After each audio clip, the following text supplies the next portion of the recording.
Good afternoon, Cigar Review 41, Victor Sinclair, Triple Corojo. Victor Sinclair, a brand that I've actually smoked a lot of because they're cheap, and I'm pretty cheap myself. So this brand typically sells for about $2 a cigar. Budget cigar does not necessarily mean bad cigar, and expensive doesn't necessarily mean good. And I think with a budget cigar like Victor Sinclair, you're paying for an acknowledgement of inconsistency.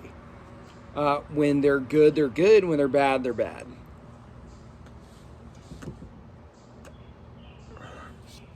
And even within the same type of cigar, even within the same batch, same shipment, they can just be bad.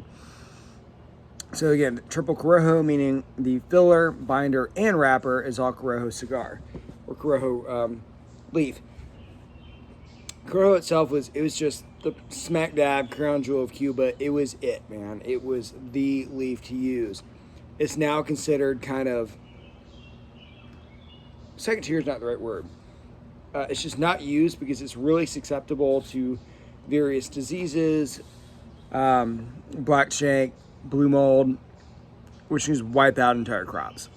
So it's not planted. It's just not. Cuba does not use it at all. A kind of comeback happened, and they started hybridizing it.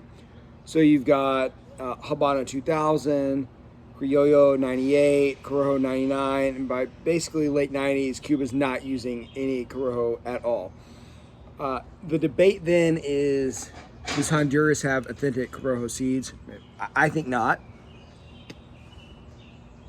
But there are some that say that they are, in fact, using Corojo seeds in one particular valley in Honduras. Jose Dominguez makes Victor Sinclair in the Dominican Republic. Again, budget cigars. One kind of weird thing about the brand is that they're subject to like a almost $2 million, I think it's a $1.8 million lawsuit and a tax fraud case. They were misstating their earnings or misstating their invoices to not pay taxes, which turns out is illegal. So my feelings on the brand. I like them.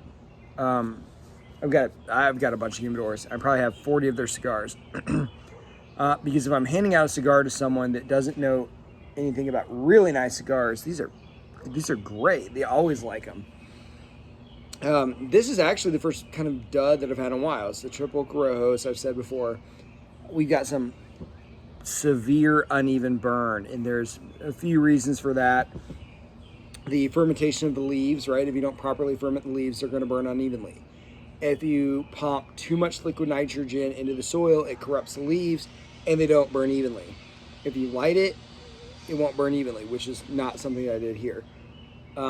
The method of packing the cigar itself matters a ton. If you use what you might call a book packing, where you pack the leaves on one side and then almost roll it over the top, it burns unevenly. So there's four main reasons, only one of which is really your fault. And of course, it's not my fault because I lit it perfectly. But this one in particular, mellow cigar, draws pretty poorly, and it's cut correctly. Burns really poorly, but it's got a decent taste, right? I'm getting almonds,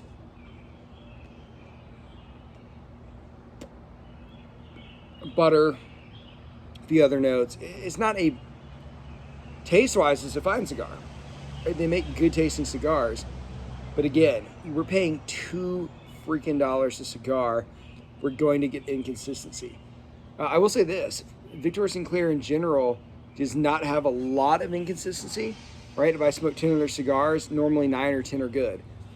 This is the first one I've actually reviewed on my channel, and I'm kind of bummed that it's a dud. I don't think it's because of the way I cut it. I think it's just smoking poorly, but treat this not as an indictment on the entire Victor Sinclair brand, but on this particular cigar, which I know is unfair, right? Because I've smoked some CAOs and some other brands I've only smoked a few of, and I'm trashing them, and I've smoked 100 of these, and I'm kind of praising it.